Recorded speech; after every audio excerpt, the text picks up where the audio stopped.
ଆଜି କେମିତି ହଠାତ୍ ମନେ ପଡ଼ିଲା? ନାଇଁ, ମୁଁ କ'ଣ କହୁଥିଲି କି ଭାଇକୁ ରାକ୍ଷୀ ବାନ୍ଧିବା ପାଇଁ ରାକ୍ଷୀ ପୂର୍ବଦିନ ଯିବି କି? ତମେ ତ ଜାଣିଛ ମୁଁ ଘରେ ଏକୁଟିଆ। ମୋର ତିନିଟା ନଣନ୍ଦ, ସମସ୍ତେ ରାକ୍ଷୀ ପୂର୍ଣ୍ଣିମା ଦିନ ଆସିବେ। ତେଣୁ ମୁଁ ଏଠି ନ ରହିଲେ ହବନି।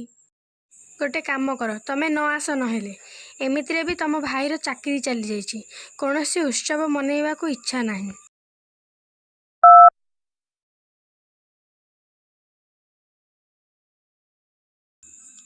ହ୍ୟାଲୋ, ଭାଉଜ କ'ଣ ରାଗିକି କଲ୍ କାଟିଦେଲେ?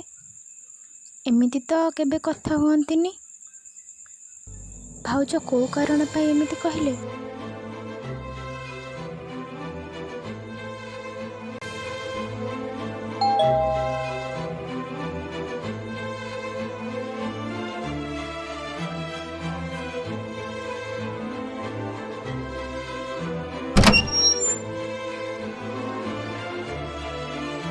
ଭାଇ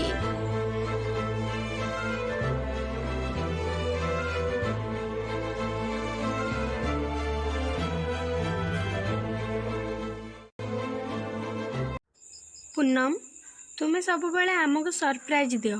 ଆଜି ତୁମକୁ ଆମେ ସରପ୍ରାଇଜ୍ ଦେବା ପାଇଁ ପ୍ଲାନ୍ କରିଥିଲୁ।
ଭଉଣୀ, ତୁ ଆଉ କେବେ ମୋ ଭଲ ପାଇବା ଉପରେ ସନ୍ଦେହ କରିବୁନି।